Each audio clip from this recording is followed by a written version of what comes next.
Hey, what's up, studs? Ryan here, or MandRproductions, and welcome to my comparison of all three LEGO Star Wars Resistance X-Wings, ranging from 2015 to 2020 there on the right, and splitting the gap there is going to be the 2016 model. But that being said, some people might have expected this video to contain all of the X-Wings, the rest of which are down there. I decided that that wouldn't be a good idea because it would be too much and basically be sensory overload, and basically these don't really compare to the other ones, even though they're kind of the same ship. I don't know. I felt like it would be more interesting to do the 3 Resistance X-Wings and then do the 5 or 6 regular original trilogy X-Wings as their own video, and that way it would all fit on the table as well. I think that's also an important part of these videos, that it all fits on the table, so in this case they all fit on the table. So that video will be out soon. It'll be linked down in the description when it is out. Anyway, starting out on the left here, a little general information about each set. We have the 75102 Poe Dameron's X-Wing Starfighter here from 2015. This one released right at the beginning of episode 7 there in that first wave. You got 4 minifigs with 717 pieces.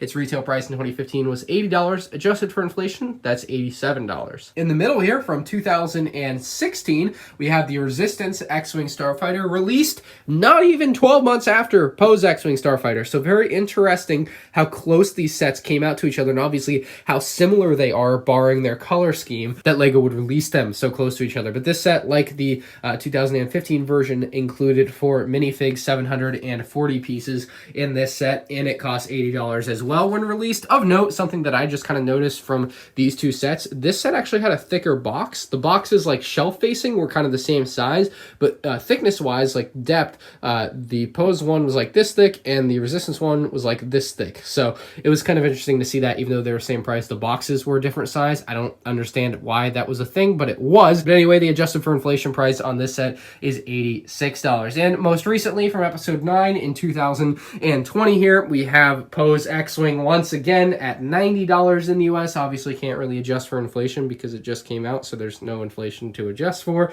It includes 4 minifigs there and 761 pieces. So that is all 3 of the X-Wings, and the general information will of course be using the M&R comparison for this. So we're going to go through minifigs, playability, design, value, M&R opinion to give us a final score, and hopefully a winner between these sets, and hopefully somewhere along the way it'll help you decide which set you want to buy if you're looking into buying any of these, or it'll just be entertaining for you. Each of these sets does kind of have their own little accessory build included. For example, the 2015 set has a little cart and ladder. The 2016 set has a little fiery thing, pole, whatever, and the 2020 set has a ladder as well. So each set has little things like that. I couldn't really find them all to get them together for this video, so I decided it'd be better to just do it without them. But those are included in the set and may play a factor in your purchasing decision if that's important to you, but I think most people don't really care about those things, and in my opinion, for these sets, they are not significant to sway someone's decision, unless it is, in which case I'm wrong. Starting with the 2015 sets minifigs, we have BB-8, a Resistance ground crew member who I really love. I think this is an awesome minifigure with that olive green color scheme, and he also has a great helmet piece that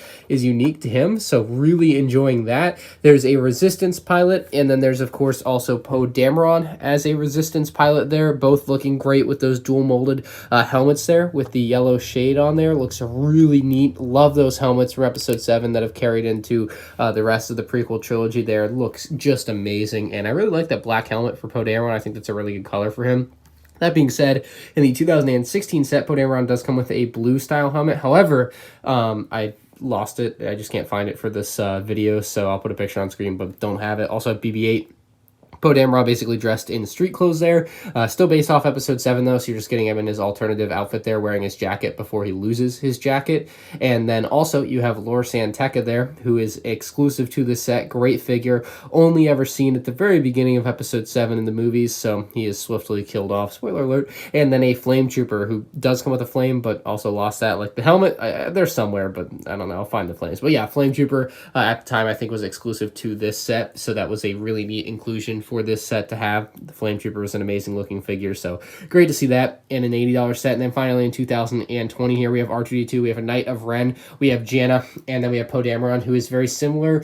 I don't think he's exactly the same, but he is very similar to what we got in 2015 there on the left. Jannah is a very interesting looking character. She has a very cool hairpiece, and she also has a very nice little arm print there that she It's just modeled after what you see in the movie, but very nice figure. The Knight of Ren, of course, is a great inclusion, exclusive figure as well, along with Janna there. The Knight of Ren being one of the 6 only included in this set. As of now, no Knight of Ren is included in more than one set, so that is kind of interesting. If you wanted to have all 6, you're going to have to pick up this set. That may factor into your decision to buy one of these. But which set has the best figures? I think the best figures to me are in the 2020 version. Getting that Knight of Ren is a big draw for me personally. I also think they did a great job with Janna, and that Poe Dameron is on point. R2-D2, I don't know, just like the BB-8s, is kind of a throw-in to me, really comparing the 3 bulk figures. Second best figure selection to me might be this 2016 version. It's a little, close there, but I think I'm going to give worst figure selection to 2015, although it's not worse by any, huge margin. They're all pretty close in my opinion, but we'll give 3 points to 2020, 2 points to 2016, and 1 point to 2015. Taking a look at playability here real quick, you'll notice that most sets will be the same here. There isn't going to be much variance from set to set. Obviously, they're all X-Wings. There's only so much variance you can have in feature set. It's not like you can add some wacky, crazy things between each set because they're kind of all built within the same space, right? So you'll have the cockpit you can open up, put the pilot in if you even call that playability. You have stud shooters on either side of the cockpit. That's going to be on all 3 sets here. Stud shooters on either side of the cockpit. Cockpit opens up on all 3, like I mentioned. And then you're going to have some spring-loaded shooters on each wing for the 2015 and 2016 version. You all know how spring-loaded shooters work. But the 2020 version, something that I actually like that really doesn't go towards playability, but will factor a little bit more in design here in a minute, actually only has stud shooters on the bottom 2 wings. So that's kind of an interesting design or playability change that they made with this newer version. They took away having 4 and just made it have 2. And then the final kind of playability thing is the ability to change the wings like this. You can put it into the attack position there. One of the newer features with the 2020 X-Wing, you'll notice this one does not have it. There's a little pull on that one that you can push in, and it will make the wings go back. Otherwise, with this one, you actually just have to click that back into place. Same thing for 2016 here. You can open them up by doing that and then close them right back down. Pretty simple to do there. And then the 2019 version, like I mentioned, has a little bit of something different going on here. You can push this instead of twisting the knob on top. You can push this forward to open it, and that will just kind of lock into place like that. Very solid. And then when you want them to go back, instead of pulling this back, which you can do, you can also push in on this little knob here on the bottom, and that is going to push them back into place. And also, if you land it hard enough, it'll do that, but you don't really want to do that. You just want to push in on this, and it'll snap back into place. So either way, it works really well for you. And then I guess the final bit of playability would be able to put the astromech droid in their little cubby, so R2-D2 for this set, and then for the other 2 sets, you have a little spot for BB-8 there. Not that it really matters for playability, but I guess that might be something people care about. So for playability, I think the 2015 and 2016 models are going to tie with 3 points each, and then I'm going to give 2 points to the 2020 model because it's just missing those 2 flick fire missiles on top that the other 2 sets have. So technically, these have more play features than this one, and I don't think you can really argue with that. So let's talk about the design of these sets. Are they sturdy? Are they displayable? Do they bring anything new to the table from previous renditions? Stuff like that. So the 2015 model is the first of its kind for the Resistance X-Wing. Kind of has the offset wing sizes. You can see the bottom side of the panel under it, and vice versa when you flip it around like that. And for the design of it, I think the black and orange is definitely the best color scheme of the 3 there. That is my opinion. You can maybe vote on the poll if you want for which color scheme you think is better, but I think this black and orange one is easily the best looking one. Not that the other 2 look bad. This one just looks better from a color perspective. I just like the matchup there better than the white and orange with a little bit of blue versus the blue and gray there. Now, how displayable are these? I think they're all kind of equally displayable depending on your personal preference. Again, that just goes down to which color you're going to like more. Now, I will personally say that I really like the design of the new one the best. I think bulking up these little engine bits here in the front actually worked out really well. I don't think I liked that at first, but it has definitely grown on me. They use much larger pieces there compared to like the wheel well pieces that they used on the older versions. So they definitely changed that up, and I think that worked out for the better. I also much prefer the mechanism for expanding the wings on the 2020 X-Wing versus the 2015 and 2016. The spinny thing is a little bit more finicky than I would like, and this one works almost flawlessly. Now, as far as like like interior cockpit design, I think you're going to see much of the same throughout all three sets, although you may see some slight variances. The cockpit does not change, or the actual windshield piece rather does not change, but I think the 2020 might get the slight edge there with a little bit more control cockpit pieces printed in there that are very nice. So you can see just subtle differences over the years kind of adding up between 2015, 2016 that didn't really see many changes between the two versus what you end up with in 2020. You can see nothing going on the bottom there. Exactly the same look as 2015, just kind of color swap. 2020, as much as it looks relatively the same, does have enough changes to make it feel different compared to the other versions, which is nice because they really didn't change much with that 2016 version. I mean, it is almost spot on the same, except that small color change. And I will say there are some stickers on each set. You can see some stickers there on the top of each set, just kind of in different spots, different colors and such. But I think overall, my favorite design is going to go to the 2015 version, just because it has the best colors, in my opinion. 2020 version is going to get 2 points, though, because I think it's the better overall build design-wise, not color-wise, though. And then 2016 is going to end up on the worst there. And I want to say this again. I want to reiterate, it's not a huge gap, but it's a gap.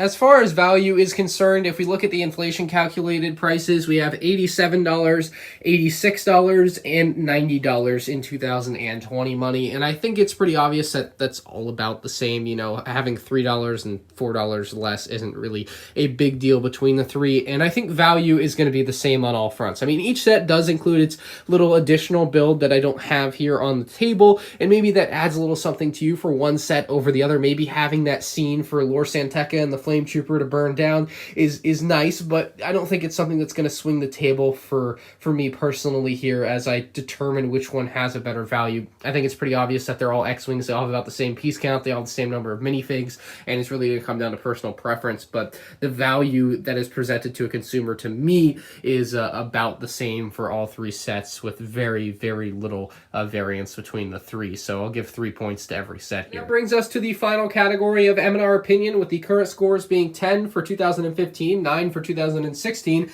and 10 for 2020. This is an incredibly hard group of sets to pick as to which one I really like better. And I think it will, much like in the design category, come down to kind of the paint scheme. And I think that 2015 paint scheme is just superior to what Disney had for the other two X-Wings that Poe ended up flying. I think that 2015 orange and black is a really, really good color thing there they have going on. I do like this white and orange, although I'm not a huge fan of that blue that they kind of interlace there. I know that that's like accurate to the movie or whatever, but it's just not something that I really took a liking to that Lego did with this 2020 model there. It looks good, I guess. Maybe you like it more than I do, but it just didn't really stick with me. That being said, which one do I think is best? Honestly, 2015 version. I know that they've made some upgrades in the design department, like internally for these newer versions, but I think that 2015 version's paint job is just too damn good, and I'm going to give it 3 points. I'm going to give 2 points to this one and 1 point to this one. And again, it's not a huge gap between these sets. There's a lot of comparisons like these where there can be huge gaps between sets, but this is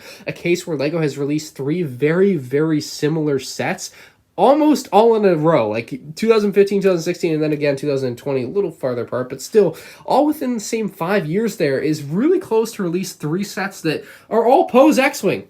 They all have Poe, which is a little bit crazy to me. I don't think that was really necessary. So I think they could have waited a little bit longer between the first and second versions there. I think that would have worked out a little bit better for them. I don't know. Maybe it worked out just fine having them so close to each other, but I personally found it weird when this one came out less than 12 months after this one and really featured an identical design minus the color swap there. So that's just something interesting to note. But you guys can vote on the poll on screen as to which set you think is better. The winner of this little competition is going to be the 2015 version with 13 points, 2020 version coming in second with 12 points, and with merely 10 points, the 2016 version here. Lor Santeca looks pretty disappointed with his rating in this video. But again, you guys can vote on the poll on screen if you haven't already. Like the video if you guys enjoyed. You can check out my other LEGO Star Wars comparison videos with the playlist on your end screen in a moment. And I will have my comparison of the other X-Wings out very soon.